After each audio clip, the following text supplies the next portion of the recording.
کہ دیکھو تم نے اللہ سے مانگا تھا نا تو اللہ تعالیٰ نے تم کو سیف دے دیا، اچھا اب تم یہ مانگو، پھر پردے کے پیچھے سے لا کر کے ان کو وہ چیز پیش کر دی تاکہ اللہ کی ذات پر یقین ہے. گویا یقین کی بھی ٹریننگ ہوتی ہے، بالکل ایسے ہی ہے. افعال حسنہ صفات نبوت کی بھی ٹریننگ کرائی جاتی ہے، توکل قناعت اس کی بھی ٹریننگ کرائی جاتی ہے. تو آج اگر شوہر اور بیوی آپس کے درمیان میں ناچاقیاں اختیار کریں گے، کبھی نہیں ہو سکتا کہ بچے مستقبل میں لڑائیاں نہ کریں، وہ بھی لڑیں گے جیسا کہ انہوں نے ماں باپ کو لڑتے دیکھا. اور اگر یہ گھروں کے اندر نمازیں، گھروں کے اندر دینی ماحول قائم کریں گے تو بچوں میں بھی وہی دینی تربیت آئے گی. بالکل ایسے ہی ہے. اچھا آپ کیا سمجھتے ہیں کہ یہ جو میں نے اپنے پروگرام کے شروع میں ایک لفظ استعمال کیا تھا طلاق عاطفی، جس کا یہ ہوتا عطف مہربانی کو کہتے ہیں کہ مہربانیوں کو طلاق دے دی. بظاہر نکاح میں تو ایک دوسرے سے جدا تو نہیں ہوئے، لیکن ایک دوسرے پہ جو مہربان تھے اس مہربانی سے انہوں نے جدائی اختیار کر لی ہے اور آپس میں ناراض رہتے ہیں. بسا اوقات بعض گھرانوں میں یہ کیفیت ہوتی ہے کہ وہ بستر بھی جدا کر لیتے ہیں، باہمی معاملات میں مشاورت بھی نہیں کرتے ہیں، اور بہت سارے گھریلو مسائل ہوتے ہیں جن پہ ایک دوسرے کے ساتھ ڈسکس کرنا چاہیے وہ ڈسکس بھی نہیں کرتے ہیں. تو اس چیز کا سب سے پہلے ہم اس چیز کا اگر جائزہ لیں کہ ان کی اپنی ذاتی زندگی پہ کیا اثرات پڑ سکتے ہیں. بہت زیادہ منفی اثرات پڑتے ہیں.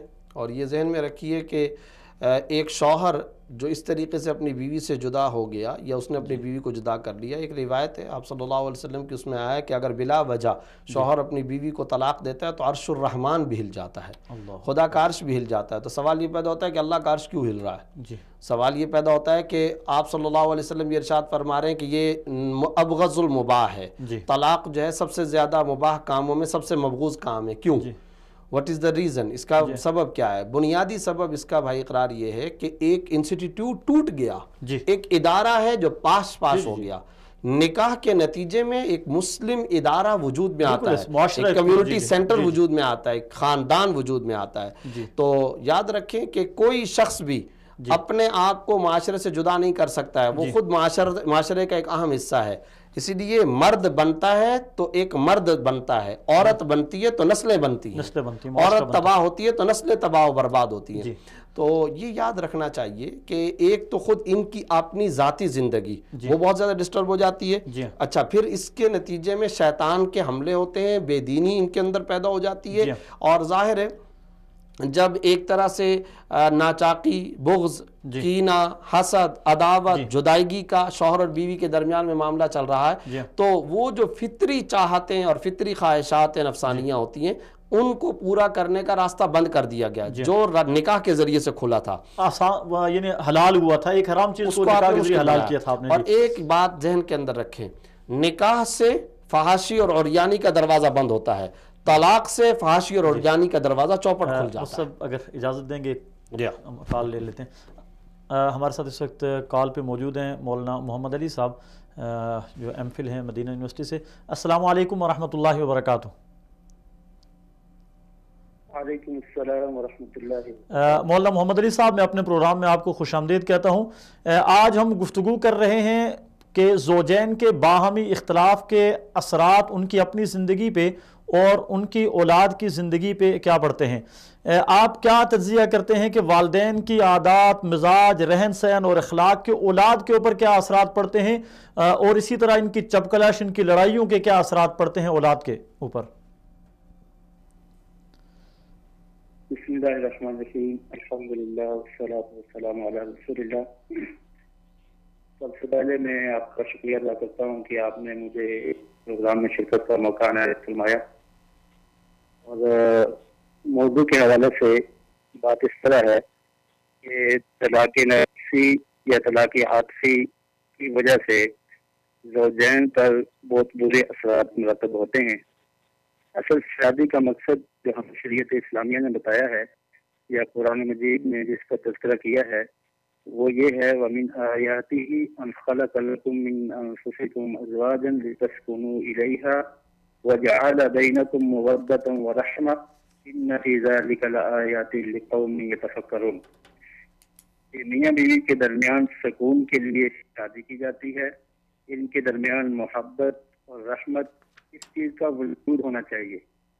اور طلاق نفسی، طلاق عاطفی کی وجہ سے یہ چیزیں فقدان ہوتی ہوئی نظر آتی ہیں، یہ ختم ہو جاتی ہیں.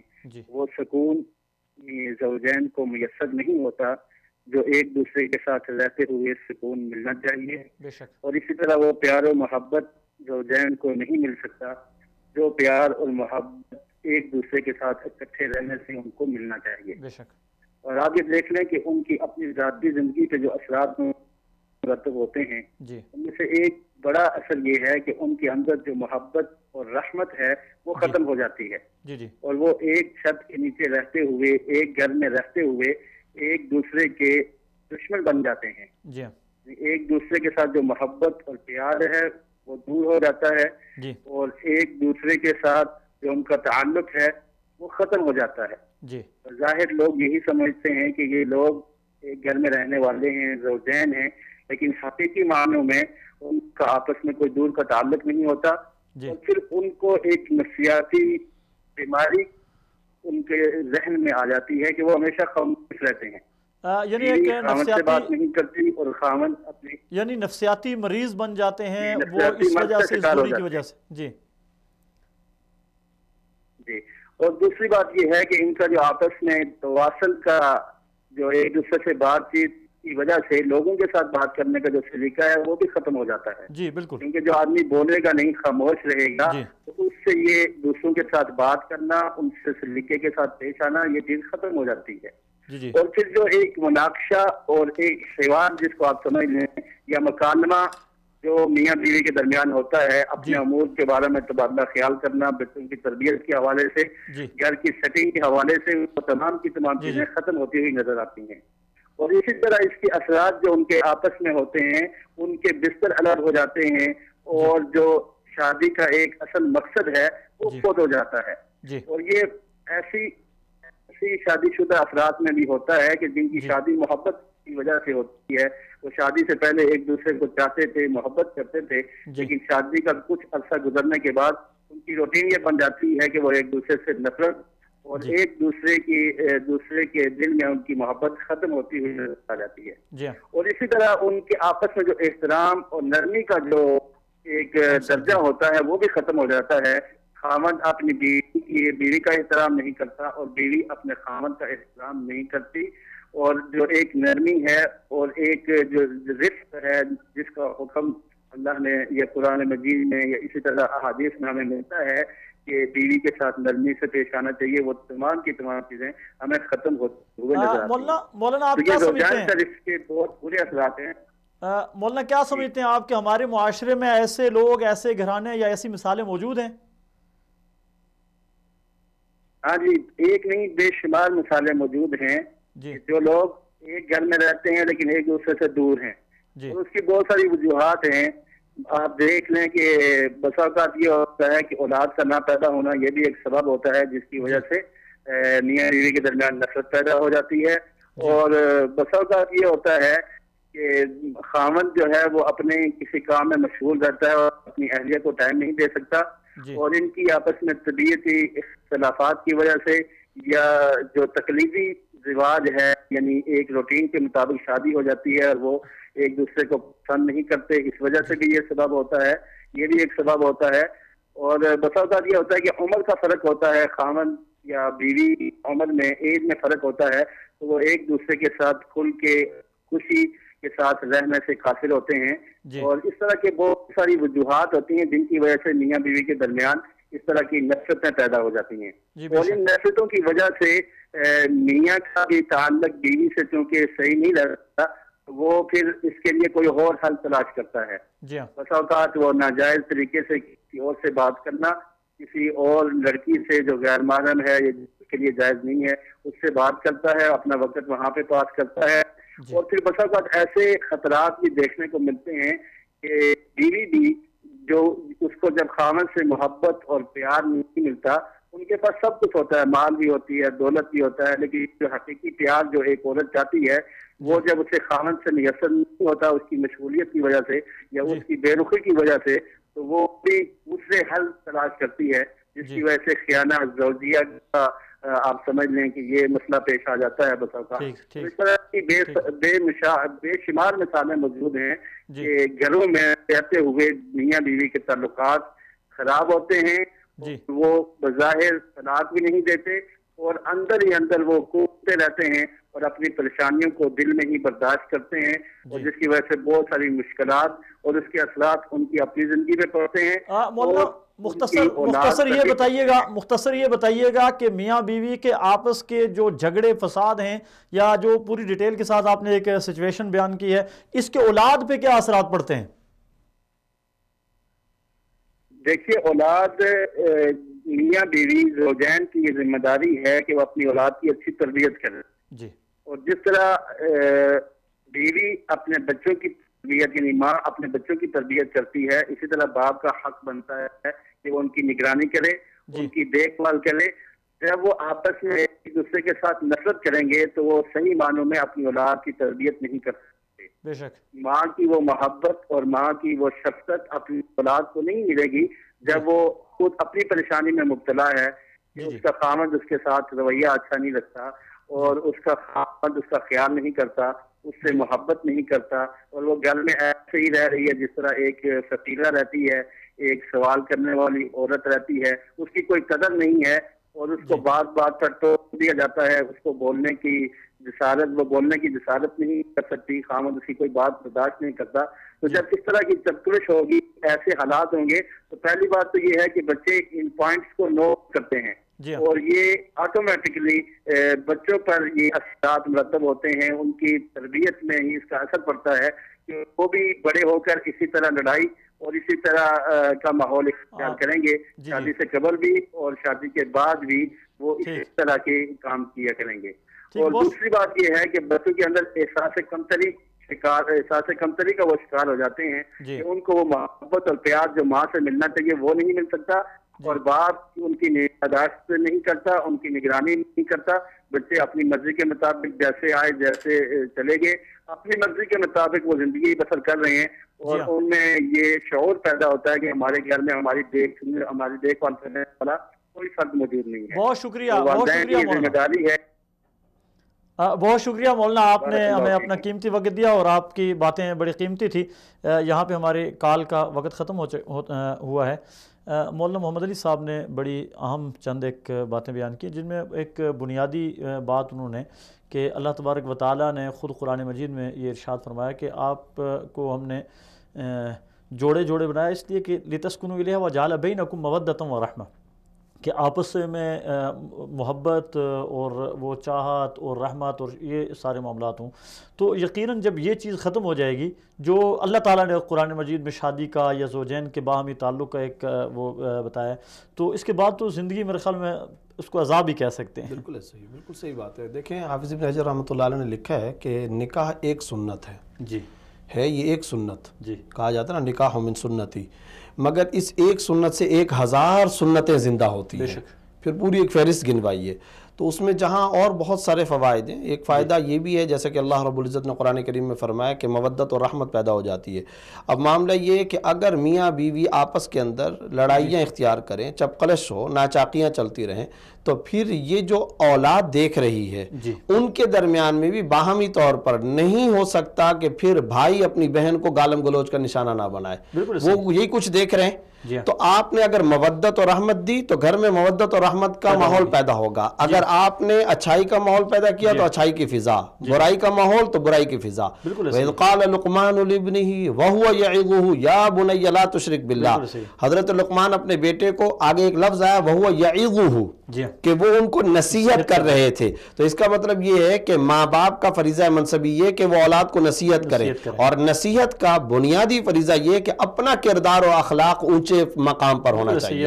آپ اخلاق و کردار کی بلندی پر فائز ہوں، آپ ادھر تو گالم گلوچ کا معاملہ کر رہے ہیں، یہاں نصیحت کر رہے ہیں، کہاں سے اثر پیدا ہوگا؟ وہاں تو آپ سگریٹ پی رہے ہیں اور ادھر آپ ان کو اعلیٰ اخلاق کی ترغیب دے رہے ہیں۔ وہاں آپ اپنی زوجہ، اپنی رفیقہ حیات، اپنی شریکہ زندگی، اس کے ساتھ آپ انتہائی ناچاقی کا، بغض و کینے کا معاملہ کر رہے ہیں جو کہ اولاد دیکھ رہی ہے، اور ادھر آپ وہ یعظہ پر عمل کریں تو کبھی اس میں مثبت اثر پیدا نہیں ہو سکتا ہے۔ آپ اثرات حسنہ پیدا کرنا چاہتے ہیں تو کردار بھی اعلیٰ، اخلاق بھی اعلیٰ ہونے چاہیے۔ چاہیے. اسی وجہ سے رسول اللہ صلی اللہ علیہ وسلم نے ارشاد فرمایا, ایک روایت میں تو فرمایا ان من احبکم الی احسنکم اخلاقا, میری نزدیک سب سے زیادہ محبوب وہ ہوگا جو سب سے زیادہ اخلاق والا ہو. ایک اور روایت ترمذی کے اندر آپ صلی اللہ علیہ وسلم نے فرمایا خیارکم خیارکم لأہلہ, تم میں سے بہترین وہ جو اپنے اہل و عیال کے لیے بہتر ہے. بچہ یہ نہ سمجھے کہ کوئی ڈکٹیٹر جرنیل ہٹلر گھر میں اس وقت داخل ہوا, بلکہ اس وقت میرا انتہائی عاطفت مہربانی شفقتوں والا سرپرست والد مکرم گھر کے اندر آیا ہے. بالکل مفتی صاحب, ہم نے دیکھا بعض معاشروں میں یعنی بعض والد بھی ہوتے ہیں تو وہ شاید اس چیز کو اپنا حق سمجھتے ہیں کہ میں جب گھر میں داخل ہوں تو بچے سہم جائیں, اور بچہ اس کے سامنے کوئی اونچی آواز سے بات کرے تو اس کی آواز کو فوری طور پہ میں دبا دوں.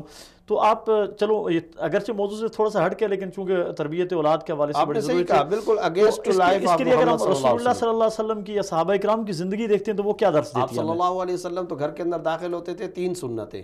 پہلی سنت دروازہ کھٹکھٹانا, دوسری سنت مبارکہ تشریف لے جاتے تھے مسکراتے ہوئے, چہرے پر مسکراہٹ ہے, تبسم ہے. تیسری سنت گھر میں داخل ہوتے تھے السلام علیکم ورحمۃ اللہ وبرکاتہ. اب حضرات حسنین خوش ہو جاتے تھے. ایک روایت ترمذی کے اندر آتا ہے کہ آپ صلی اللہ علیہ وسلم گھر کے اندر داخل ہوئے اور گھر کے کمرے کے اندر کھانا تناول فرما رہے ہیں. حضرت عمرو بن سلمہ رضی اللہ تعالیٰ عنہ, یہ آپ صلی اللہ علیہ وسلم کے ربیب سوتیلے صاحبزادے ہیں. حضرت ام سلمہ رضی اللہ تعالیٰ عنہ کے جو پہلے شوہر تھے ان سے یہ بیٹے ہیں, ان کا نام ہے عمرو بن سلمہ. آپ صلی اللہ علیہ وسلم سے جب ان کا نکاح ہوا تو اس وقت یہ بچہ بھی آپ صلی اللہ علیہ وسلم کے زیر کفالت آ گیا. اب آپ صلی اللہ علیہ وسلم کس طرح کی تربیت فرما رہے ہیں, کھانا تناول فرما رہے ہیں, بچہ دوڑتا ہوا آیا اور پلیٹ میں ہاتھ ادھر ادھر سے ڈال کے کھانے لگا. آپ صلی اللہ علیہ وسلم نے فرمایا یا بنی سم اللہ کل بیمینک وکل مما یلیک, اے میرے پیارے بیٹے سب سے پہلے بسم اللہ الرحمن الرحیم پڑھو. دوسرے نمبر پہ فرمایا بسم اللہ پڑھنے کے بعد دائیں ہاتھ سے کھانا کھاؤ. تیسرے نمبر پہ فرمایا پلیٹ میں اپنے سامنے سے کھانا کھاؤ. بہت اچھی. یہ آپ صلی اللہ علیہ وسلم تربیت فرما رہے ہیں. آپ صلی اللہ علیہ وسلم حضرات حسنین کی کیسے خوبصورت تربیت, شفقت کا کیا مظاہرہ کہ ان کو اپنے کندھوں پہ سوار کر کے گلی میں نکل رہے ہیں. کسی نے دیکھا یا واہ کیا زبردست سواری ہے. آپ صلی اللہ علیہ وسلم نے فرمایا سوار کتنے اعلیٰ ہیں. حضرات حسنین کے بارے میں فرمایا ریحانۃ الجنہ فرمایا, جنت کے پھول فرمایا. انہیں خطبہ چھوڑ کر کے آ کر کے اٹھا لیا. آپ صلی اللہ علیہ وسلم سجدہ ان کے لیے طویل کر رہے ہیں. حضرت امامہ رضی اللہ تعالیٰ عنہ جو آپ صلی اللہ علیہ وسلم کی نواسی ہیں, حضرت زینب رضی اللہ تعالیٰ عنہ کی صاحبزادی ہیں, حضرت زینب رضی اللہ تعالیٰ عنہ کی صاحبزادی, آپ صلی اللہ علیہ وسلم ان کے لیے کتنا زیادہ محبت کا ہار لے کر کے آ رہے ہیں. فرمایا میں اس کو ہار پہناؤں گا جو سب سے زیادہ مجھے محبوب ہے. سب نے سوچا شاید حضرت عائشہ کو, حضرت فاطمہ کو, نہیں گئے مٹی میں کھیلتے ہوئے حضرت امامہ جو بچپنی کی حالت میں ان کو اٹھا کر کے لے آئے اور پھر وہ ہار ان کو پہنا دیا. بچوں کے ساتھ آپ صلی اللہ علیہ وسلم کا تو یہ معاملہ رہا. تو یہ معاملات اسی وقت کارگر ثابت ہوتے ہیں, مثبت اثرات چھوڑتے ہیں جبکہ شوہر کا اپنی بیوی کے ساتھ اچھا تعلق ہو. اگر شوہر کا تعلق اپنی بیوی کے ساتھ اچھا ہوگا بچوں کے اذہان پر بہت اچھے مثبت پیارے حکمت والے اثرات مرتب ہوں گے. اگر شوہر کا بیوی کے ساتھ تعلق اچھا نہیں ہوگا گھر میں لڑائی جھگڑے رہیں گے, فضا انتہائی مقدر رہے گی. اسی مقدر فضا میں جو نسل تیار ہوگی وہ اسلام کے داعی یا مجاہدین تیار نہیں ہو سکتے, وہ پھر معاشرے کے اندر فساد برپا کرنے والے ہو سکتے ہیں. بالکل ایسا ہی ہے. تو یعنی میں یہ عرض کر رہا تھا کہ بعض والد یا والدہ وہ گھر میں اولاد کے ساتھ ایک شفیق اور مہربان انسان والا کردار ادا نہیں کرتے, بلکہ وہ یہ سمجھتے ہیں کہ چاہے اولاد چھوٹی ہے چاہے بڑی ہے جیسی کیسی بھی ہے وہ ہماری اطاعت اور فرما برداری میں وہ یعنی جبراً مسلط کرتے ہیں. جی ہاں بالکل بالکل. تو میرے خیال میں جو رسول اللہ صلی اللہ علیہ وسلم کی تعلیمات ہیں تو یہ جبراً تو مسلط نہیں بلکہ اپنے عادت اپنے مزاج اور اپنے کردار سے اگر اس چیز کو اولاد کو سمجھایا جائے تو اس کی بہتر تربیت ہوتی ہے. اور اولاد والدین کی تربیت اور یا والدین کی جتنی بھی عادات ہوتی ہیں, والدین کے مزاج ہوتا ہے, والدین کی جتنا رہن سہن کے انداز ہوتے ہیں اس کو کاپی کرتے ہیں. بالکل ایسے ہی دیکھیں حضرت لقمان علیہ السلام کی جہاں وصیتیں اور نصائح اللہ نے قرآن میں بیان فرمائی ہیں تو وہاں پر جس وقت حضرت لقمان علیہ السلام اپنے بیٹے کو یہ کہنا چاہتے ہیں کہ تم میری اطاعت کرو تو وہاں یہ جملہ نہیں استعمال فرمایا وَوَصَّيْنَا الْإِنسَانَ بِوَالِدَيْهِ إِحْسَانًا, دوسری جگہ حسنا.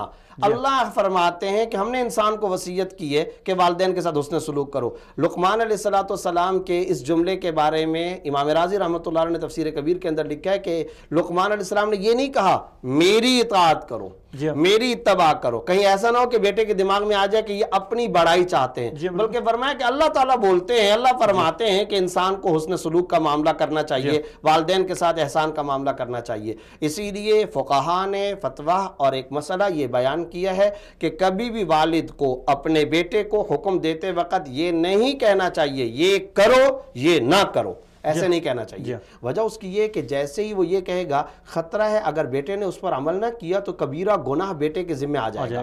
تو اس میں کیونکہ یہ حکم کی نافرمانی ہے, حقوق الوالدین ہے, اور حقوق الوالدین حرام ہوتا ہے, تو اس میں کہا یہ گیا کہ والد اپنے بیٹے کو یوں کہے اگر ایسا کر لیتے تو اچھا تھا. یہ انداز ہے. بہت اچھے کال ریسیو کر لیتے ہیں. السلام علیکم ورحمۃ اللہ.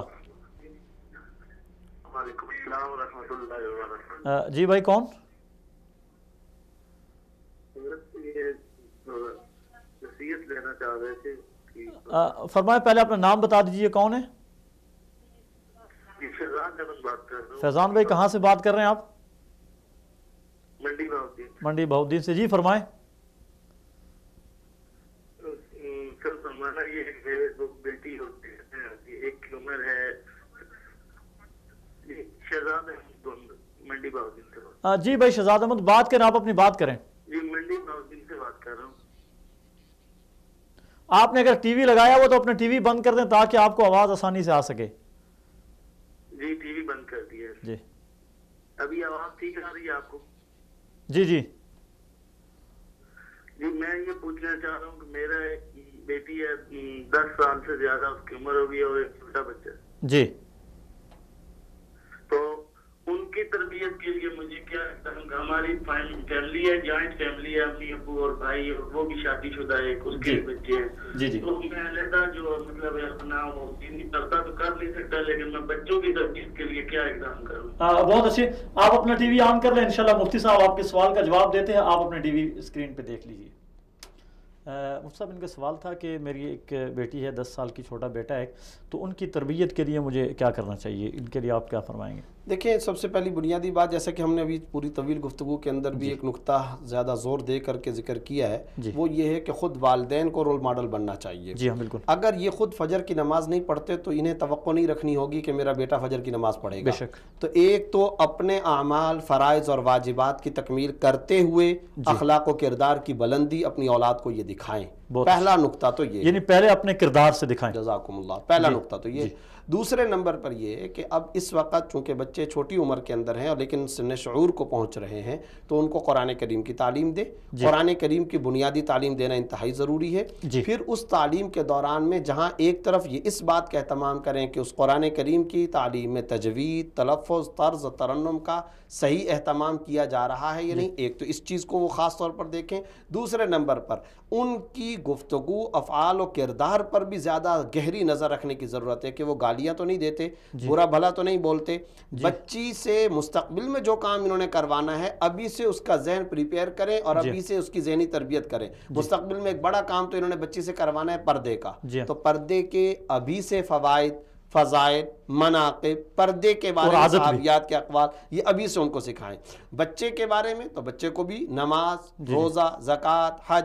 پھر ساتھ ساتھ صحابہ کرام سے ہمیں ایک چیز یہ ملتی ہے کہ وہ اپنے بچوں کو رسول اللہ صلی اللہ علیہ وسلم کی خدمت میں لے جاتے تھے. آپ صلی اللہ علیہ وسلم سر پر ہاتھ دست شفقت پھیرتے, بات چیت کیا کرتے تھے, تو بزرگوں کی مجالس میں ان کو لے کر جانا چاہیے.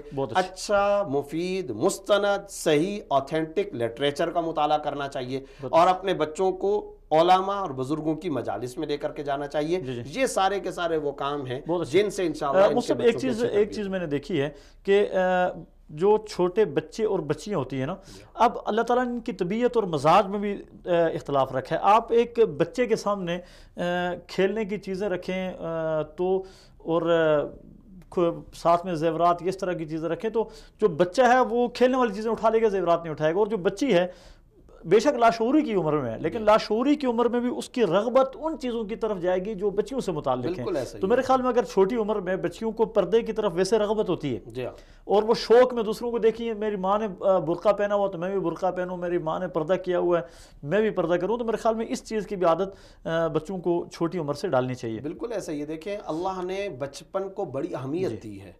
آپ یاد رکھیے کہ اللہ نے ایک بچے کے بچپن پر قرآن میں پوری سورت اتار دی ہے، بے شک، اور اس کا نام ہے سورہ یوسف۔ جی ہاں بالکل، آپ ذرا دیکھیں کہ وہ بچے کے بچپن پر مشتمل ہے۔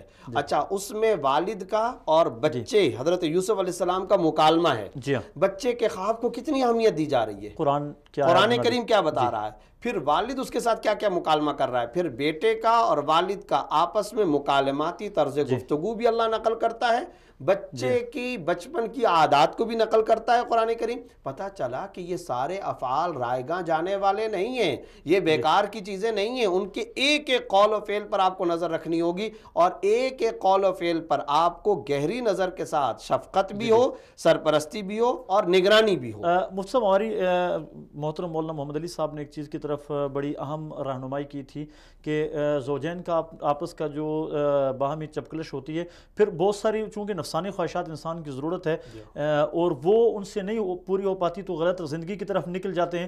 اس چیز پہ ہم گفتگو کریں گے۔ ایک کال لے لیتے ہیں۔ محترم ہمارے ساتھ طلحہ عتیق صاحب موجود ہیں وفاقی اردو یونیورسٹی کراچی سے۔ السلام علیکم ورحمۃ اللہ وبرکاتہ۔ وعلیکم السلام ورحمۃ اللہ وبرکاتہ۔ طلحہ صاحب، ہم آپ کو اپنے پروگرام میں خوش آمدید کہتے ہیں۔ جیسا کہ آپ کو معلوم ہے کہ آج ہم گفتگو کر رہے ہیں کہ زوجین کی باہمی چپکلش اور باہمی لڑائیوں کے ان کی اپنی ذاتی زندگی پر اور ان کی اولاد کی زندگی پہ کیا اثرات پڑتے ہیں، اس حوالے سے آپ کیا فرمائیں گے؟ جی، بسم اللہ الرحمن الرحیم۔ اللہ تبارک تعالیٰ نے کلام مقدس میں ارشاد فرمایا ہے، ہن لباس لکم وانتم لباس لہن، یعنی میاں بیوی کو آپس میں یعنی باہمی تعلق ہو اور باہمی جو ان کا ایک رشتہ ہوتا ہے اسے ایک لباس سے تعبیر کیا۔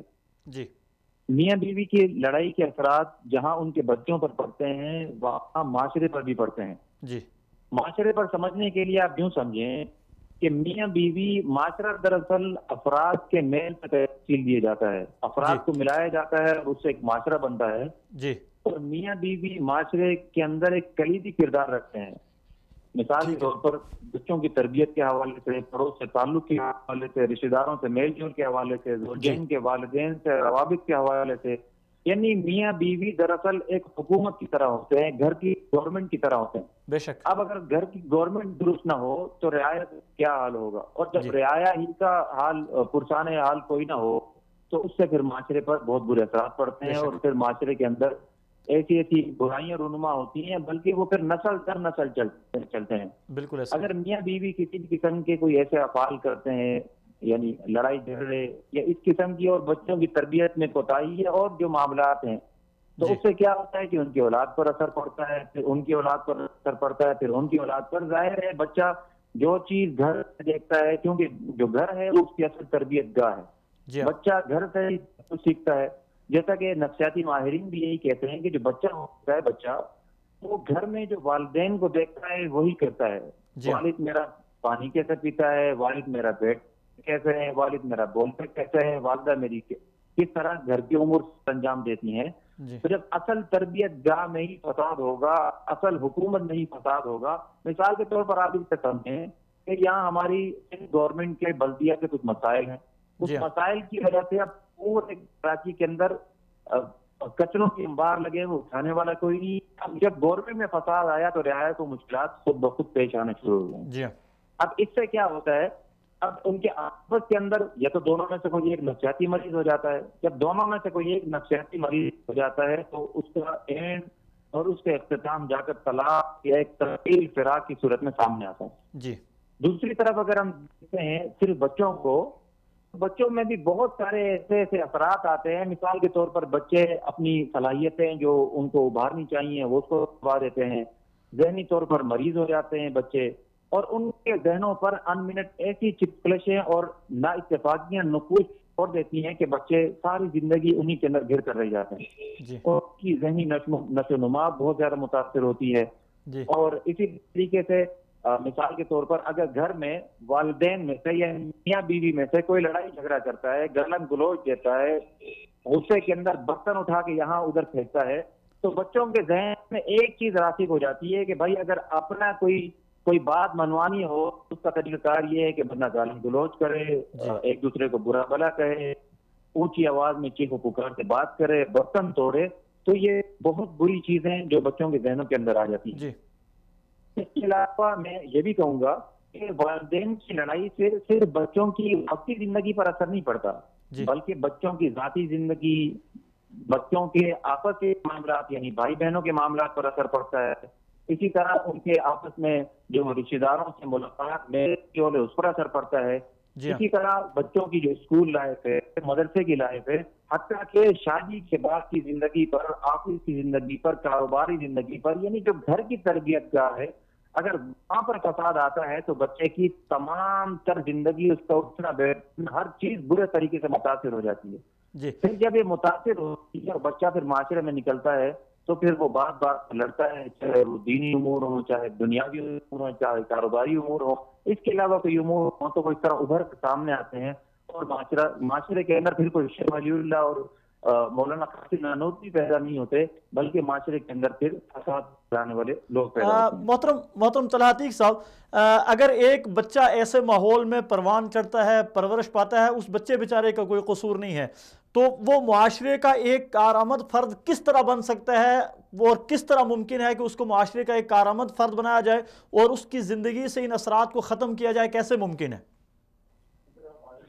ان کے لیے تو اس کی ایک ہی صورت ہے کہ جو بچوں کی پہلی تربیت گاہ ہے یعنی اس کا گھر، ہمیں چاہیے کہ اپنی اولاد کے لیے بہتر انداز میں، مثبت ماحول فراہم کر کے ان کی تربیت کی جائے۔ کہتے ہیں نا کہ اگر کوئی عورت پڑھی تو معاشرہ پڑھا۔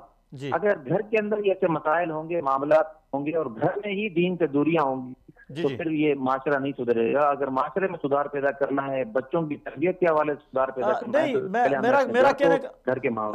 طلحہ صاحب، میرا کہنے کا مقصد یہ ہے کہ خدا نہ خواستہ ایک بچہ ایسے ماحول میں پروان چڑھ گیا، والدین نے زیادتی کی، والدین نے اس کے ساتھ ظلم کیا کہ وہ اس کو اچھی تربیت نہیں دے سکے، اور وہ معاشرے کا ایک فرد بن گیا، چاہے وہ معاشرے کا ناسور بن گیا، معاشرے کا بگڑا ہوا فرد بن گیا، لیکن اس بگاڑ کو درست کرنا ہے، ابھی اسی بگڑے ہوئے انسان کو، اسی بگڑے ہوئے معاشرے کو درست کرنا ہے، اس کے لیے آپ کیا تجویز فرمائیں گے؟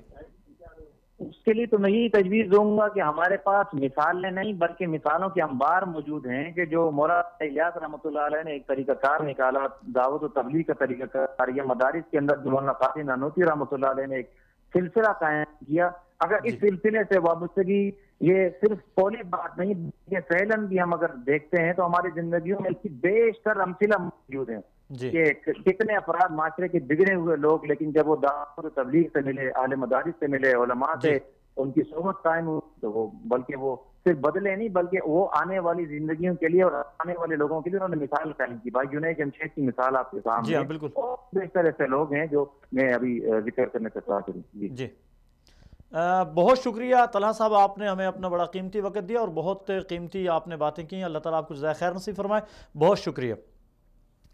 طلحہ صاحب نے بھی بڑی قیمتی گفتگو کی ہے۔ میرے خیال میں یہاں پہ ہم ایک چھوٹی سی بریک لے لیتے ہیں اور دوبارہ بریک کے بعد انشاءاللہ اپنے اسی بات کو یہیں سے کنٹینیو رکھیں گے۔ تو ناظرین محترم، یہاں لیتے ہیں ہم ایک بریک اور ملتے ہیں بریک کے بعد۔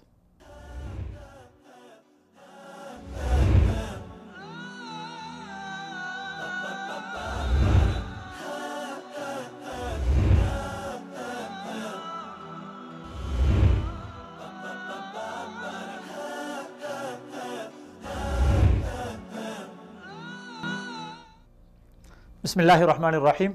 وقفے کے بعد دوبارہ خوش آمدید۔ ہم وقفے پہ جانے سے پہلے بات کر رہے تھے کہ میاں بیوی کے آپس کے تعلقات کے اولاد کے اوپر کیا اثرات پڑتے ہیں۔ ہم اپنے ہر پروگرام کو اپنے فیس بک پیج پہ اور اسی طرح اپنے دیگر جتنے بھی سوشل میڈیا کے ہمارے پاس سلسلہ ہے اس پہ شیئر کرتے ہیں، اور بہت سارا ہمیں فیڈ بیک آتا ہے، اور بہت سارے لوگ اپنے خیالات کا اظہار ہمارے پروگرام کے حوالے سے کرتے ہیں۔ بہت سارے لوگ ہمیں اپنے میسیجز، وائس میسیجز کرتے ہیں بہت سارے لوگ۔ تو آج بھی ہمیں وائس میسیج کیا ایک محترمہ نجمہ بنت سردار عبدالوحید نے۔ وہ کیا کہتی ہیں پہلے ان کا میسج سن لیتے ہیں اور اس پہ بعد میں بات کرتے ہیں۔ السلام علیکم ورحمۃ اللہ وبرکاتہ۔ میں نے فیس بک پیج پر آپ کے پروگرام کا عنوان پڑھا، بہت خوشی ہوئی ہے۔ آپ وہ کام کر رہے ہیں جس کی معاشرے کو بہت ضرورت ہے۔ آج کوئی بھی ان مسائل کا حل بتانے والا نہیں ہے۔ دوسری بات یہ ہے کہ میاں بیوی کی لڑائی جھگڑے اور آپس کے اختلافات کا اولاد پر بہت برا اثر پڑتا ہے۔ اگر والدین باعقل و باشعور ہو کر ایسے کام کر دیں گے جن سے معاشرہ پستی کی طرف جائے تو یہ بہت ہی اہم بات ہے۔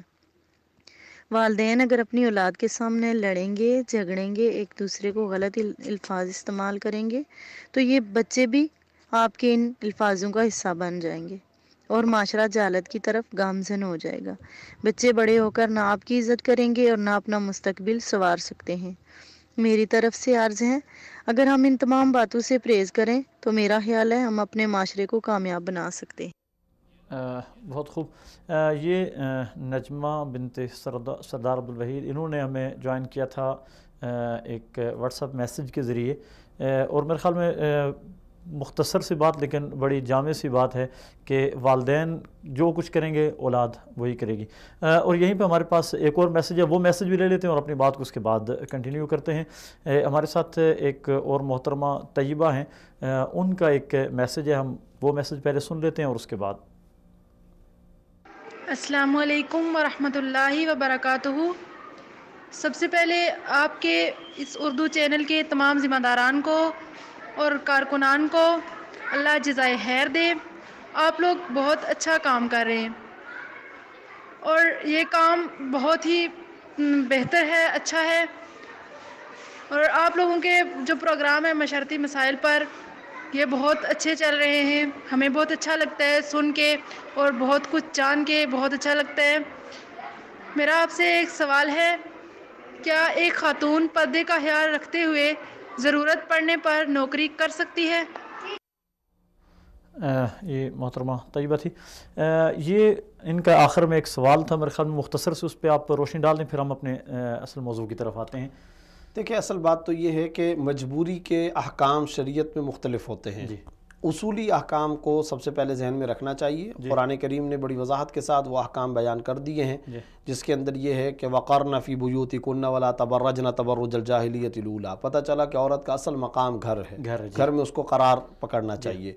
اسی طریقے سے مجبوری میں اگر نکلنا ہے تو یا ایھا النبی قل لأزواجک وبناتک ونساء المؤمنین یدنین علیہن من جلابیبہن، پردے کا اہتمام کر کے نکلے۔ تیسرے نمبر پر جب کہیں بات کرنے کی ضرورت پیش ہے فلا تخضعن بالقول فیطمع الذی فی قلبہ مرض وقلن قولا معروفا۔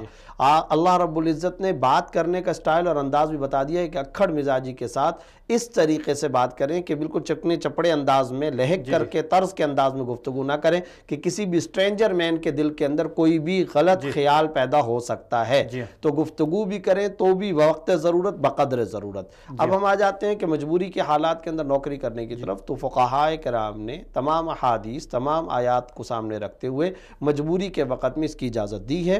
عورت باہر جا سکتی ہے، مثال کے طور پر نان نفقے کا انتظام نہیں ہے، بچوں کے لیے نان نفقے کا انتظام نہیں ہے، خود خاتون کے لیے راشن پانی کا انتظام نہیں ہے، تو ظاہر ہے کہ اس کو باہر جانا پڑے گا۔ ایسے حالات کے اندر عورت کے لیے باہر جانے کی اجازت ہے، مگر کتنا باہر جانے کی اجازت ہے اور کیا کیا کام کرنے کی اجازت ہے، ایک ہی فتوے کا جملہ، بوقت ضرورت بقدر ضرورت۔ بہت اچھی، بوقت ضرورت اور بقدر ضرورت، جتنی ضرورت ہو اور جب ضرورت ہو وہ باہر جا سکتی ہے، اپنا کام کر کے آئے، حدود شریعت کی پابندی اور پاسداری کرے، جیسا کہ پردے کا اہتمام، یہ اہتمام کرتے ہوئے وہ اپنا کام کاج کر سکتی ہے۔ اور پھر ہم آتے ہیں اپنے موضوع کی طرف۔ ہم اپنے بریک میں جانے سے پہلے ہم نے کہا تھا کہ مولانا محمد علی صاحب نے اپنی گفتگو میں ایک جملہ کہا تھا کہ مرد اور عورت کی جو آپس کی شادی ہوتی ہے اس کا ایک مقصد یہ ہوتا ہے کہ ان کو جنسی تسکین بھی ان کو اس سے حاصل ہو، اور اگر خدا نخواستہ ان کے باہمی تعلقات کشیدہ ہو جاتے ہیں، ان میں کسی قسم کی دراڑ پڑ جاتی ہے اور وہ اپنے ہر طرح کے تعلقات ختم کر دیتے، طلاق نہیں دیتے، وہ میاں بیوی تو رہتے ہیں اور طلاق نہ دینے بھی کی بھی کئی وجوہات ہیں. بعض ایک معاشرتی اس سے ڈرتے ہوئے بھی نہیں دیتے ہیں کہ عورت کہے گی کہ مجھے طلاق یافتہ کہا جائے گا، یا مرد کہے گا کہ کتنا لوگ مرد کو کہیں گے کہ کتنا گندا آدمی ہے، اس نے اپنے بیوی کو طلاق دے دی. اس طعنے سے بچنے کے لیے بھی بسا اوقات مرد عورت کو یا عورت مرد کو سولی کے اوپر لٹکا دیتے ہیں، لیکن اس دوران وہ اپنی جنسی تسکین بھی پوری نہیں کر پاتے. اور اس کے لیے ضروری بات ہے ایک جوان مرد یا جوان عورت، اس کے اندر یہ جذبہ تو موجود ہے اور اس کا جائز حل بھی شریعت نے اسے دیا تھا، لیکن اگر وہ جائز حل جائز مقام پر پورا نہیں ہو رہا تو ضروری بات ہے اس کے لیے وہ ناجائز کی طرف نکلنے کی کوشش کریں گے. یعنی جو میاں بیوی کے آپس کے جو تعلقات ہیں، ان کی جو سردموری ہے یا ان کی جو باہمی چپکلش ہے، باہمی لڑائی ہے، وہ ان کو کیا اس طرف مجبور کرے گی اور اس میں کس کا قصور ہے، اس کا حل کیا تجویز کرتے ہیں؟ آپ بالکل صحیح کہہ رہے ہیں. اصل بات یہ کہ کچھ معاشرتی فلسفے، کچھ معاشرتی من گھڑت اصول و ضوابط زندگی ہم نے آپس کے اندر اس طرح سے گھڑ لیے ہیں کہ ہم ان حدود اور دائروں سے باہر نہیں نکل سکتے. قرآن کریم کا واضح طور پر قانون اور اصول ہے کہ اگر تو تم صحیح طور پہ رکھ سکتے ہو تو بیوی کو رکھو، لیکن فَتَذَرُوهَا كَالْمُعَلَّقَةِ لٹکی ہوئی حالت کے اندر تم چھوڑ دو، حرام ہے، ناجائز ہے. ان دی لائٹ آف دی شریعت، ان دی لائٹ آف دی قرآن و سنہ، اس کو حرام اور ناجائز قرار دیا گیا ہے. اب قرآن کیا اصول بیان کرتا ہے؟ فَإِمْسَاكُم بِمَعْرُوفٍ اور تسریح بِإِحْسَان، اچھے طریقے سے بھلے انداز کے اندر رکھو، یا پھر احسان کے ساتھ جدائی کا معاملہ اختیار کر لو. جب جدائیگی کا معاملہ اختیار کر لو گے تو کم از کم یہ جو جنسی تسکین کا معاملہ ہے وہ بھی دونوں کے لیے حل ہو جائے گا. لیکن یہ کام کرنا کہ طلاق بھی نہ دو اور بساؤ بھی نہیں، حرام طریقہ ہے، ناجائز طریقہ ہے. اس ناجائز اور حرام طریقے کی وجہ سے بے شمار اور غلط راستے، بہت سارے غلط ناجائز اور کئی ساری چیزیں پیدا ہو جاتی ہیں. قرآن کریم نے ان تمام باتوں کو بڑے جامع انداز میں اس آیت کے اندر بیان کیا، ہن لباس لکم وانتم لباس لہن. اب آپ اندازہ لگائیے، لباس انسان کے سب سے زیادہ قریب ہوتا ہے، بالکل ایسی، تو پھر میاں بیوی کو قریب ہونا چاہیے نا. بالکل ایسی جدائیگی کیوں اختیار کر رہے ہیں؟ چاہے طلاق عاطفیت ہی کیوں نہ ہو، لیکن یہ جو الگ الگ رہنا، وہ ادھر، ہم نہ تم سے بولے، تم نہ ہم سے بولو، یہ کون سا انداز اور طریقہ ہے زندگی ہے؟ یہ بالکل غلط طریقہ ہے زندگی ہے، اس کو نہیں اختیار کرنا چاہیے. تو دیکھیں، ہن لباس لکم وانتم لباس لہن، اس کا پہلا تقاضا یہ ہے کہ میاں بیوی کو قریب ہونا چاہیے. انسان کے بدن اور باڈی، وجود اور جسم کے سب سے زیادہ قریب کون سی چیز ہوتی ہے؟ اس کا لباس ہوتا ہے. دوسرے نمبر پر جب اللہ لباس قرار دے رہے ہیں، کوئی شخص اپنے لباس کو گندا کرتا ہے؟ کوئی بھی نہیں کرتا. آرائش کا، زیبائش کا، اس کی آسائش کا، اس کی خوبصورتی کا خیال رکھتا ہے. تو آپ بھی اپنی بیوی کی آسائش کا، راحت کا، سکون کا، چین کا اہتمام کرو. یہ بھی اسی کے اندر آیا. بلکہ مصطفیٰ اگر یہ کہیں کہ بیوی مرد کا اور مرد بیوی، دونوں ایک دوسرے کے حقوق ادا کریں. تیسرے نمبر پر ہر شخص لباس کا بہت زیادہ خیال رکھتا ہے، کانٹوں سے، جھاڑیوں سے اس کو بچاتا ہے. تو عورت کو چاہیے کہ مرد کو گناہوں کی معصیت اور نافرمانیوں کے کانٹوں سے بچائے. مرد کو چاہیے کہ عورت کو بچائے تمام کے تمام برائیوں اور نافرمانیوں اور تمام گناہوں اور ظلمتوں اور تاریکیوں سے. تو کوئی شخص اپنے لباس، کوئی اپنے قریب والے کو گالی نہیں دیتا، لباس کو گالی نہیں دیتا، تو بیوی کو بھی گالی نہ دو. اب یہی ہم بات کر رہے ہیں اسی موضوع پر. تو کوئی اپنے لباس کو برا بلا نہیں کہتا، تو کیوں میاں بیوی کو، بیوی اپنے میاں کو برا بلا کہہ رہی ہے؟ تو بڑا فلسفہ نکاح جامع انداز میں اللہ نے اس آیت کے اندر جمع کر دیا ہے، ہن لباس لکم وانتم لباس لہن. اس کو اگر ہم سامنے رکھیں تو بہت سارا فلسفہ نکاح ہمارے سامنے آئے گا. آخر میں ایک بات میں یہ ضرور ذکر کرنا چاہتا ہوں، یہ ایک محبت کی گاڑی ہے. اقرار بھائی، اس محبت کی گاڑی کو آپ محبت کے ساتھ ہی روا رکھ سکتے ہیں، چلا سکتے ہیں. لیکن اگر آپ نے ضوابط کی جکڑ بندیوں کے ذریعے، قوانین اور اصولوں کے جکڑ بندیوں کے ذریعے، تو 10 لا اور فقہ اور فتویٰ کی کتابیں وہ کھول کر کے بیٹھ جائے گی، 10 باتیں اصول شوہر بیان کرنے بیٹھ جائے گا، تو نکاح کی محبت والی ٹرین اور گاڑی نہیں چل سکتی ہے. اس کو چلانے کے لیے ضروری ہے اگنور کریں بہت سارے معاملات کو، برداشت کریں، آپس کے اندر رواداری کا مظاہرہ کریں، محبت کا معاملہ کریں. سرکار دو عالم صلی اللہ علیہ وسلم نے تو یہاں تک فرمایا، میاں اگر اپنی بیوی کے منہ میں لقمہ ڈالتا ہے، صدقے کا اجر و ثواب ملے گا. آپ صلی اللہ علیہ وسلم کی ایک حدیث کی تشریح میں حافظ ابن حجر رحمۃ اللہ علیہ نے فتح الباری کے اندر ایک عجیب بات لکھی ہے. اذان کی آواز اگر آئے، عورت اپنے گھر کے آنگن کے اندر دوپٹہ سر پر لگا لے، اس کی نسلوں میں کبھی کوئی مشرک پیدا نہیں ہوگا. کیا وجہ ہے؟ اس لیے کہ بچے دیکھ رہے ہیں کہ میری ماں نے اللہ اکبر کا ادب اتنا کیا ہے، اشہد اللہ الہ الا اللہ کا احترام اتنا کیا ہے کہ فوراً نماز کی طرف متوجہ ہو گئی، فوراً اپنے سر کے اوپر کپڑا ڈھانپ لیا۔ تو اب اس اللہ کے لفظ اور نام کے احترام اور ادب کی برکت یہ ہے کہ اس کی نسلوں میں کبھی کوئی مشرک پیدا نہیں ہوگا۔ حافظ رحمۃ اللہ علیہ نے فتح الباری کے اندر یہ لکھا ہے۔ تو یہ طرز زندگی اگر ہم اختیار کریں گے، آپس کے اندر مودت اور رحمت کا پیکر بن کر کے رشتہ ازدواج کو اگر چلایا جائے گا، شاندار اثرات مرتب ہوں گے، اعلیٰ اخلاقی اثرات مرتب ہوں گے، اور اولاد انشاءاللہ با کردار تیار ہوگی، دینی اعتبار سے صلحاء نسل تیار ہوگی، ایسے لوگ پیدا ہوں گے جو داعیان اسلام ہوں گے، مخلص مجاہد ہوں گے، اور اللہ والے ہوں گے، اللہ کی طرف بلانے والے ہوں گے۔ مگر اس کے پیچھے گھر کا یہ تربیتی ماحول اچھا ہونا چاہیے۔ گھر کا تربیتی ماحول بگڑے گا تو آپ یاد رکھیں، اسی لیے کہا جاتا ہے نا، شوہر اگر اپنی بیوی کو گالی دیتا ہے، یہ مت سمجھے کہ میں نے ہونٹ ہلا کر، لبوں کو ہلا کر، زبان سے کچھ بات کہہ دی ہے، وہ یہ سمجھے کہ اگلے 70 سال تک آنے والی نسلوں کو میں نے برباد کرنے کے لیے اینٹ رکھ دی، پہلے اینٹ رکھ دی، وہ پہلے اینٹ رکھ دی۔ اس لیے کہ آپ دیکھتے ہیں میاں جب اپنی بیوی کو کوئی گالم گلوچ کا نشانہ بناتا ہے، بیوی اگر زبان درازی کا معاملہ کرتی ہے تو بیائی انہی الفاظ کو دہرا رہے ہوتے ہیں خالی اور فارغ اوقات میں اولاد آپس میں، بالکل صحیح۔ اور ان سے پوچھا جائے کہاں سے سیکھا، امی نے یہ کیا؟ آج دیکھیں کاپی کرتے ہیں، یعنی ہم نے بہت سارے سکولز میں بچوں کو دیکھا کہ والدین کی طرف سے اطلاع آتی ہے جی کہ جو اسپیشلی جو چھوٹے بچے نرسری یا پریپ یا ابتدائی کلاسز میں ہوتے ہیں، تو والدین کی طرف سے اسکول پرنسپل حضرات تک یہ شکایتیں بسا اوقات اور بسا اوقات بڑی خوشی کے ساتھ اس چیز کا اظہار آتا ہے کہ جو چیز ایک ٹیچر کلاس میں کرتی ہے بچے جا کے کاپی کرتے ہیں۔ چھوٹے بچے ان سے جو اپنے گھروں میں چھوٹے ہیں، یہ سٹک اٹھا کے ان بچوں کو مار رہے ہوتے ہیں کہ پڑھو، ان کو مار رہے ہوتے ہیں کہ آپ الف پڑھو، ان کو مار رہے ہوتے ہیں کہ آپ با پڑھو، ان کو مار رہے ہوتے ہیں کہ آپ ایسا پڑھو، ان کو مار رہے ہوتے ہیں کہ اور اپنی ٹیچرز کے رویے، بالکل ایسے ہی، وہ رویے جا کر اپنے گھروں میں استعمال کرتے ہیں۔ تو یقیناً اگر ٹیچر تو ایک ٹیچر کے ساتھ روحانی تعلق تو ضرور ہے، لیکن جسمانی تعلق تو والدین کے ساتھ ہے نا۔ تو جب ایک ٹیچر کو کاپی کرتے ہیں بچے، تو اپنے والدین کو تو بہت بڑی انہوں نے کاپی کرنی ہے۔ دوسرا آپ نے ارشاد فرمایا کہ اللہ تعالیٰ قرآن مجید میں ارشاد فرمایا ہن لباس لکم انتم لباس لہن، لباس جہاں انسان کے بہت زیادہ قریب ہے، سب سے زیادہ قریب ہے، وہاں پہ ساتر بھی ہے۔ بے شک لباس انسان کو چھپاتا ہے، چاہے انسان کا جسم، اللہ تبارک و تعالیٰ نے اگر لباس کو زینت قرار دیا تو شاید اگر انسان بے لباس ہوتا تو بہت برا، بالکل بہت برا لگتا ہے، اور معاشرے میں یعنی عجیب سی ساتر ہونے کی وجہ سے انسان کی ضرورتوں کو پورا کرتا ہے۔ تو نکاح کا رشتہ یہ بھی جس طرح لباس حرارت و برودت سے بچاتا ہے اور ضرورت کو پورا کرتا ہے، گرمی سردی کی ضرورت کو پورا کرتا ہے، تو یہاں پر بھی جنسی ضرورت کو نکاح پورا کرتا ہے، بالکل پورا کرتا ہے، اور جنسی ضرورت کا جائز حلال راستہ ہے۔ اور نکاح کو شریعت نے آسان، عام، سستا، یہ تین باتیں ہیں، سستا، عام، آسان، یہ اسی لیے بنایا تاکہ فحاشی اور بدکاری کے راستے ختم ہو جائیں۔ جس معاشرے میں نکاح کو سستا، عام اور آسان بنایا جاتا ہے، وہاں پر فحاشی، زنا اور بدکاری کے راستے بند ہو جاتے ہیں، اور جس معاشرے میں نکاح کو مشکل، مہنگا اور دشوار بنایا جاتا ہے، اس معاشرے کے اندر فحاشی کے دروازے چوپٹ کھل جاتے ہیں۔ اب اگر یہاں نکاح ہوا ہوا ہے، نکاح ہونے کے باوجود یہ آپس کے اندر قریب نہیں رہ رہے، نکاح ہونے کے باوجود آپس میں بغض و کینہ کا معاملات ہیں، جدائیگی کی طرح ہے، تو پھر تو یہ اس طرح سے جیسا کہ فتذروها کالمعلقہ، وہ اپنے حال پر یا اپنے حال پر۔ یہاں اقرار بھائی میں ایک بات اور بھی ذکر کرنا چاہتا ہوں، میاں بیوی کو آپس کے اندر ایک دوسرے کو درجہ، رتبہ اور مقام بلند بھی دینا چاہیے، ایک دوسرے کے دل کے اندر عظمت ہونی چاہیے۔ حضرت ام سلمہ رضی اللہ تعالیٰ عنہ سے صلح حدیبیہ کے موقع پر کیا رسول اللہ صلی اللہ علیہ وسلم نے باقاعدہ مشاورت نہیں فرمائی تھی؟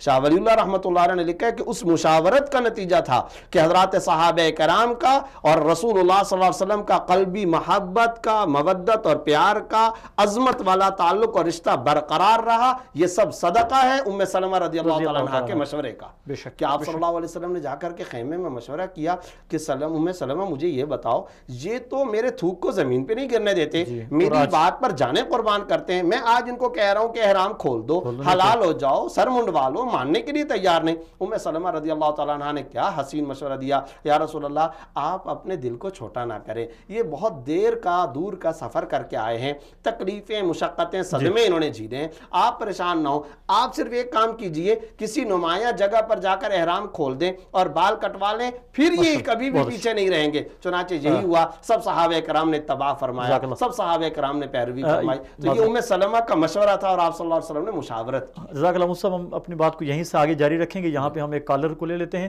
اس وقت ہمارے ساتھ محترم مولانا زہید اختر صاحب ٹیلی فون کال پہ موجود ہیں, جو کالم نگار ہیں روزنامہ پرنٹاس کے.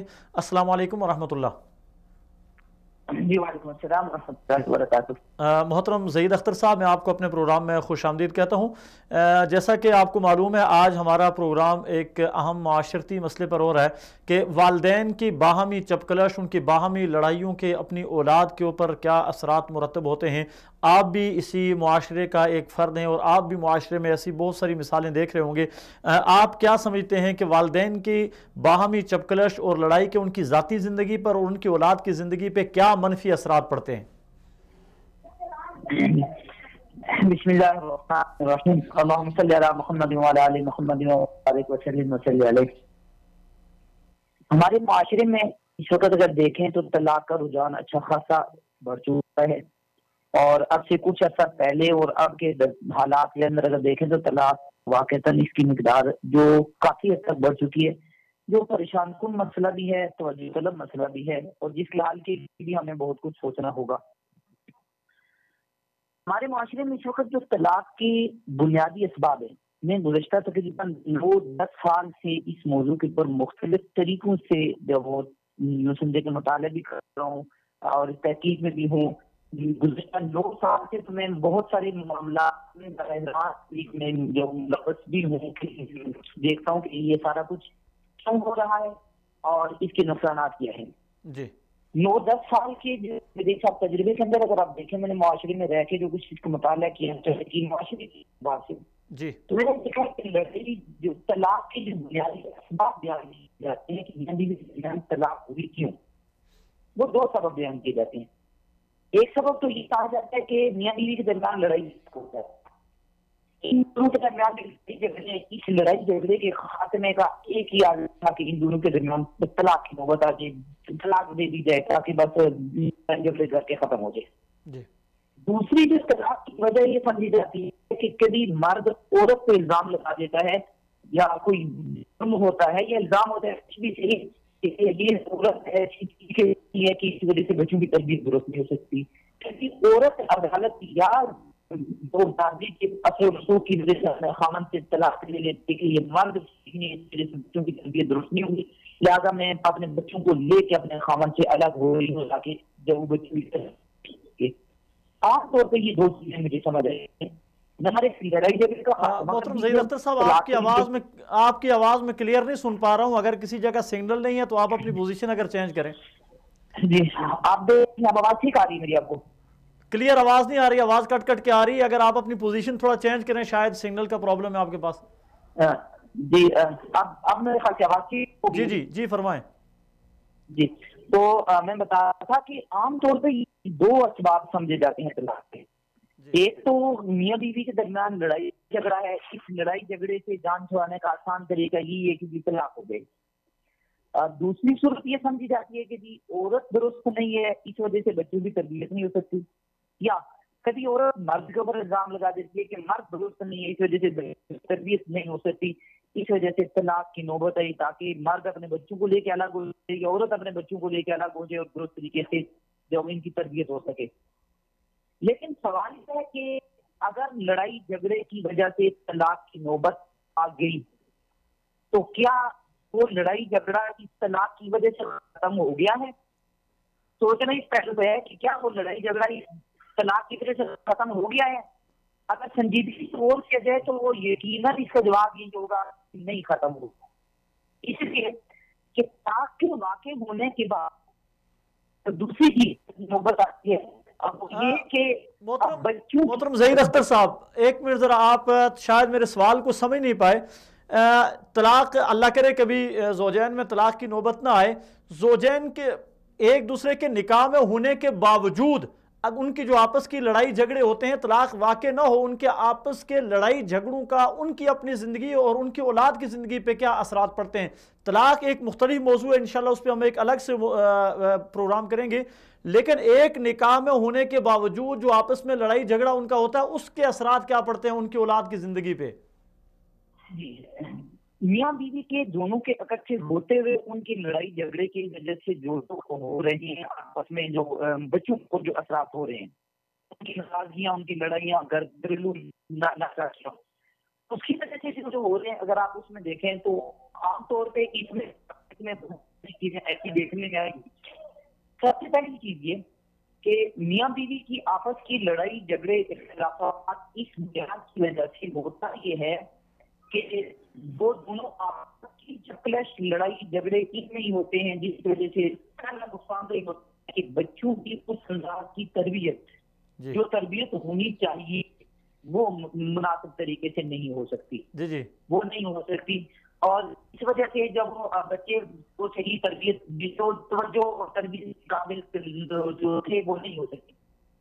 دوسری چیز جو اس میں نقصان ہوتا ہے وہ یہ کہ ان دونوں کی وجہ سے بچوں کی زندگی تو متاثر ہوئی، ان دونوں کی اپنی زندگی میں اگر آپ دیکھیں تو ان کے ہاں بھی جو وہ پریشانی، مشکلات، دکھ، تکلیفیں، پھر اس سے آگے بڑھ رہے ہیں آپ میاں بیوی سے آگے بڑھتے ہیں تو ان دونوں کے خاندانوں میں ان کے بہن بھائی جو لڑکی کے لڑکے کے دونوں ان دونوں کی وجہ سے وہ دونوں بھی آپس میں متاثر ہوتے ہیں۔ تو اس سے پھر جب گھریلو لڑائیاں جھگڑے اختلافات ہوتے ہیں تو اس سے بچوں کی زندگی پہ جو ایک سب سے بڑا فرق پڑتا ہے وہ یہ کہ آپ اگر دیکھیں گے تو معاشرے کے اندر جو ایک اچھا فرد ہم نے دینا ہے، والدین، باسیت والدین، ہم نے جو اچھا فرد معاشرے کو دینا ہے وہ ہم نہیں دے سکیں گے۔ اس کو نہ دے سکنے کی وجہ کیا تھی؟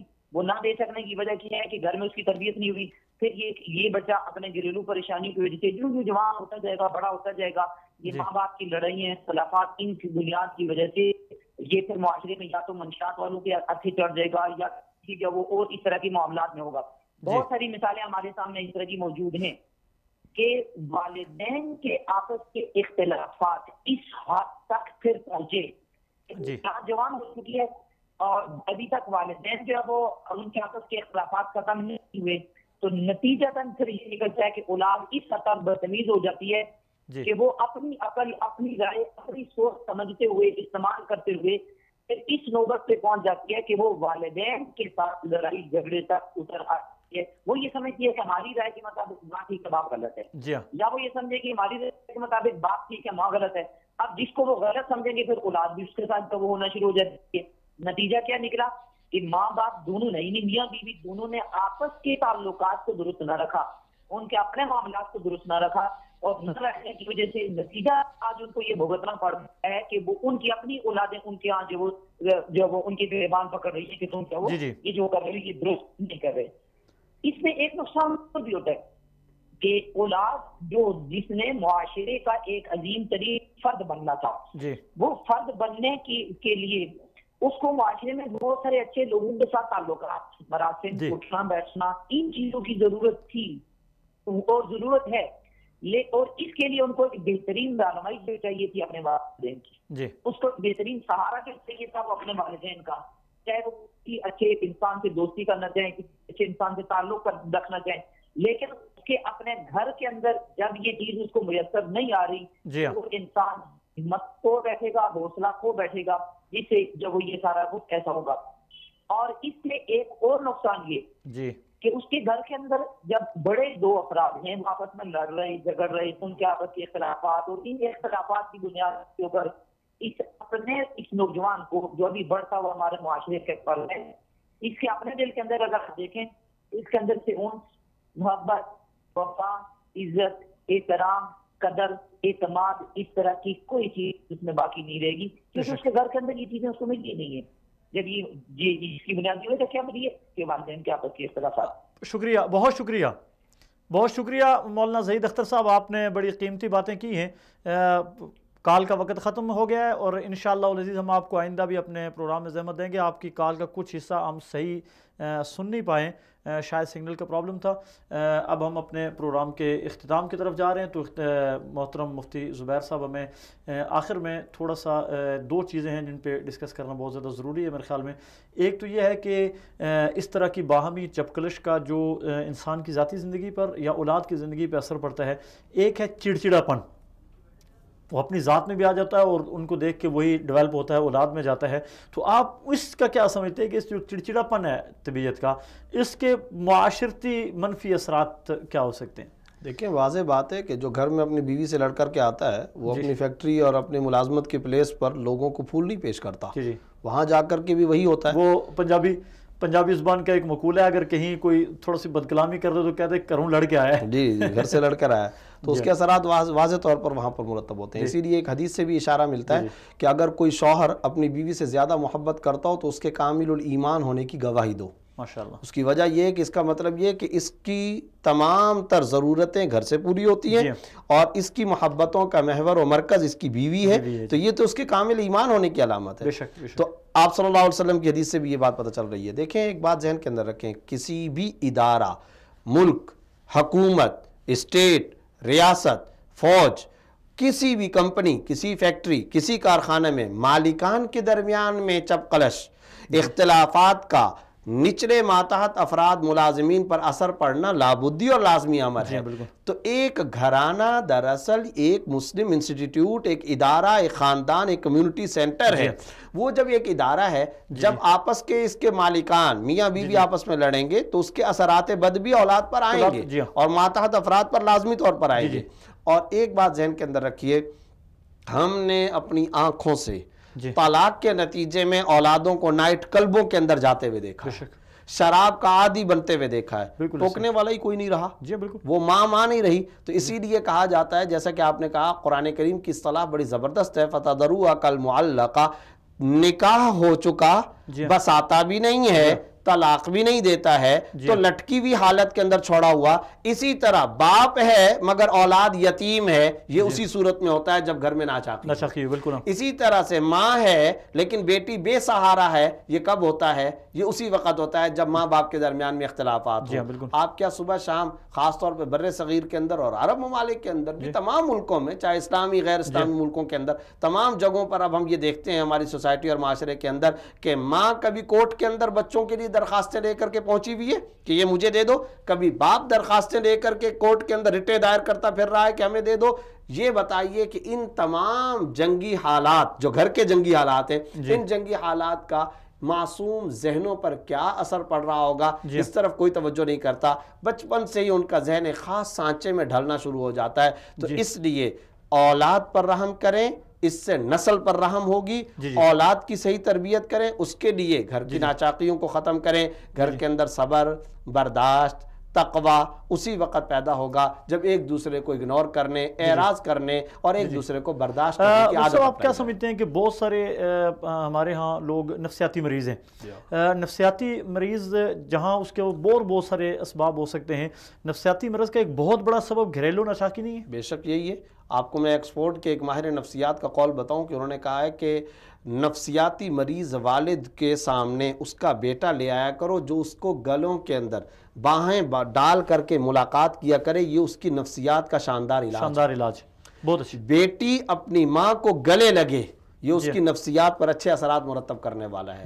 ایسے جینیٹک آپس کے اندر تبادلے ہوتے ہیں کہ اس کا ذہن ٹھیک ہونا شروع ہو جاتا ہے. تو یاد رکھیں، نفسیاتی مریض بھی اسی وقت پیدا ہوتے ہیں جب گھر کے اندر ناچاقیاں ہوتی ہیں، گھر کے اندر جب اس طریقے سے اختلافات ہوتے ہیں، لڑائی جھگڑے ہوتے ہیں. پوری دنیا میں پھر خاص طور پر عالم اسلام کے اندر برپا اسلامی تحریکوں کو بھی دیکھیں، اگر کبھی چل کر کے ان کے اثرات خراب ہوئے تو اس کی بنیادی وجہ بھی یہ تھی کہ اصل جو فاؤنڈرز اور جو اصل قیادت تھی ان کے درمیان درمیان میں ناچاقیاں ہیں. تو یہ بھی ایک ادارہ ہے نا, یہ بھی تو ایک تحریک ہے, گھر بھی تو ایک تحریک ہے. مجموعی طور پہ تمام مسلمانوں کے لیے ایک اللہ تعالیٰ کا حکم تو موجود ہے, فتنازعوا فتفشلوا وتذهب ريحكم. ایک بات. دوسری بات یہ کہ قرآن کریم کہتا ہے فبعثوا حکما من اہلہ وحکما من اہلہا. 5ویں سپارے کے اندر آپ دیکھیں سورہ نساء پوری کی پوری اس پر ہے شقاق بینہما فبعثوا حکما من اہلہ وحکما من اہلہا. اگر شقاق اور ناچاقی ہے تب بھی اس ادارے کو بچاؤ. گھر کے اندر ماں باپ کی طرف سے, والد کے بھی جو بڑے ہیں ان کو بیچ میں لاؤ, والدہ کے جو بڑے ان کو بیچ میں لاؤ, آپس کے اندر اتفاق پیدا کروائیں, محبتوں کے راستے پیدا کریں, اور اتفاق و اتحاد کے نت نئے نکات پیدا کیے جائیں, وہ نکات جنم دیے جائیں کہ اس پر ہم مشترک رہ سکتے ہیں. تو یہ سب چیزیں کرنی چاہیے. اسی سے پھر آگے چل کر کے صحیح طور پر نسل پر اچھے اثرات مرتب ہوں گے. اور ہے عمل لازمی تکمیل تمنا کے لیے, ورنہ رنگین خیالات سے کیا ہوتا ہے. بالکل عام طور پر یہ تو سب چاہتے ہیں کہ ہماری اولاد بہت اچھی ہو جائے. آج کوئی باپ آپ کو ایسا نہیں ملے گا, شرابی, زانی, بدکار, بالکل غلط قسم کا والد جو بے دین ہے, وہ بھی چاہے گا کہ میری بیٹی رابعہ بصری بنے, میرا بیٹا اعلیٰ درجے کا متقی و پرہیزگار امام بخاری اور جنید بغدادی اور شیخ عبد القادر جیلانی بنے. تو بھائی عمل بھی تو لازمی ہے نا. اس تمنا کی تکمیل کے لیے ضروری ہے کہ آپ اپنے آپ کو, چونکہ رول ماڈل ہیں آپ والدین, سب سے پہلے بچے کے معصوم ذہنوں کے لیے رول ماڈل والدین ہوا کرتے ہیں. تو آپ اپنے آپ کو ہمیشہ ایک کٹہرے کے اندر سمجھیں. وہ جو حضرت سعد رضی اللہ تعالیٰ عنہ کا جو جملہ ہے انتم فی رباط دائم, تو مستقل بنیاد پر ایک متیقظ اور بیدار مورچے کے اندر ہو, تو تمہیں بیدار مغز رہنا چاہیے. مصطفیٰ صرف 2 منٹ میں, خدا نہ خواستہ جس طرح میں پہلے بھی عرض کر چکا ہوں, طلحہ عتیق صاحب سے, انہوں نے بڑا اچھا علاج تجویز کیا.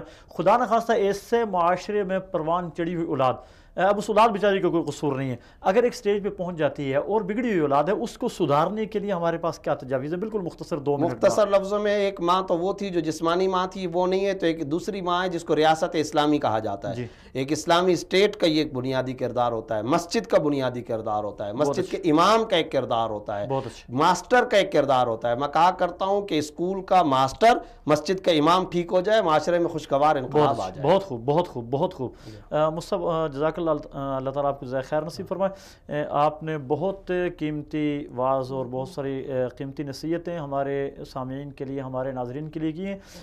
انشاءاللہ العزیز ہم آپ کی شخصیت کو ضائع نہیں کریں گے, بار بار انشاءاللہ ہم آپ کو براہ راست بھی اپنے اسٹوڈیو میں لیں گے, اور انشاءاللہ اپنی کالز پہ بھی آپ کے علم سے ضرور استفادہ اٹھائیں گے. اور ضروری طور پہ ہم آپ سے انشاءاللہ ایک فائدہ حاصل کرنا چاہیں گے, جو آپ کے ایک مدرسے کا ایک بہت عالمی شہرت یافتہ ایک سسٹم ہے بچوں کو قرآن حفظ کروانے کا, اور ایک نیا انداز ہے.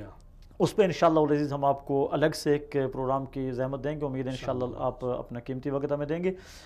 ناظرین محترم, معاشرتی مسائل میں ہم نے آج آپ کے سامنے گفتگو کی ہے ایک انتہائی اہم معاشرتی مسئلے پہ, کہ میاں بیوی کے جو آپس کے خراب تعلقات ہیں, جو ان کے آپس کے لڑائی جھگڑے ہیں, جو ان کے آپس کے تعلقات کی سرد مہری ہے, اس کے اثرات ان کے اپنی ذات پہ کیا پڑتے ہیں, اس کے اثرات معاشرے کے اوپر کیا پڑتے ہیں, اس کے اثرات اسپیشلی ان کی اولاد کے اوپر کیا پڑتے ہیں. اس پہ آج ہمارے ساتھ بہت اہم گفتگو کی مفتی زبیر صاحب نے, محترم ڈاکٹر طلحہ عتیق صاحب نے, محترم مولانا محمد علی صاحب نے, اور محترم جناب زہید اختر صاحب نے. میں ان سب حضرات کا بہت بہت دوبارہ شکریہ ادا کرتا ہوں کہ بڑی قیمتی باتیں انہوں نے کی ہیں. ناظرین محترم, ہم اپنے آئندہ پروگرام میں اس سے بھی زیادہ ایک اہم مسئلے کی طرف انشاءاللہ العزیز آئیں گے, اور وہ مسئلہ ہے کہ ہماری گھریلو زندگی کو تباہ کرنے میں موجودہ میڈیا کا کردار. اس میں آج میڈیا میں ایک اہم چیز ہے جسے آپ کہہ سکتے ہیں, بہت سارے ٹی وی چینلز ہیں جو صبح کے وقت, شام کے وقت ایوننگ شوز اور مارننگ شوز کے نام سے بڑے اچھے پروگرام بھی کرتے ہیں, لیکن یہ کہا جائے کہ وہ 100 میں 1 شاید ہوگا یا 2 ہوں گے, اور زیادہ تر وہ اخلاق باختہ قسم کے پروگرام کرتے ہیں, اور ان کی وجہ سے گھرانے بگڑ رہے ہیں. گھرانوں کے ماحول میں ایک عجیب و غریب قسم کی کیفیت پیدا ہوئی ہے. اسلام کے نام پر غیر اسلامی چیزیں پیش کی جا رہی ہیں, اور مسلمان بچوں کو ترغیب دی جا رہی ہے کہ وہ اسلام کو چھوڑیں اور مادر پدر آزاد معاشرہ تشکیل دیں. تو انشاءاللہ العزیز ہم اپنے آئندہ آنے والے پروگرام میں میڈیا کے عنوان پہ گفتگو کریں گے کہ کہ اس میڈیا نے ہمارے خاندانی نظام پہ کیا منفی اثرات چھوڑے ہیں اور آئندہ یہ میڈیا کس طرف جا رہا ہے، اس کی باغ ڈور کس کے ہاتھ میں ہے اور یہ ڈور کون ہلا رہا ہے اور اس کے پیچھے کون کون سی سازشیں ہیں۔ انشاءاللہ العزیز ہم اپنے آئندہ آنے والے پروگرام میں اس بات کا تذکرہ کریں گے۔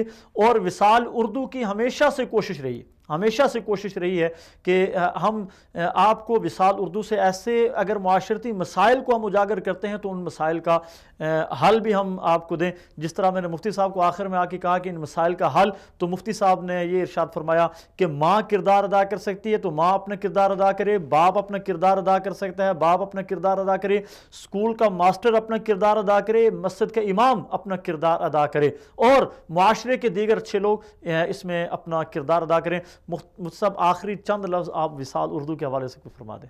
بہت اچھا، بہت مناسب چینل ہے۔ اللہ رب العزت آپ کی دینی خدمات کو قبول فرمائے۔ جس مثبت معتدل انداز کے اندر ماشاءاللہ وصال اردو کا ادارہ کام کر رہا ہے، اللہ رب العزت دن دگنی رات چگنی ترقیات عطا فرمائے۔ دینی میادین، دینی میدانوں کے اندر جس انداز میں شاندار خدمات انجام دے رہا ہے، میری دلی دعائیں، تمنائیں اور دلی طور پر خواہشات ہیں اللہ رب العزت اسے مزید ترقیات سے نوازے۔ آمین ثم آمین۔ ناظرین محترم، یہاں ہمارے پروگرام کا وقت ختم ہوا ہے۔ انشاءاللہ العزیز ہم آپ کو آئندہ ہفتے اسی وقت ملیں گے۔ اللہ تبارک و تعالی ہمارے ذریعے لوگوں میں اصلاح کو پیدا فرمائے۔ والسلام علیکم ورحمۃ اللہ وبرکاتہ۔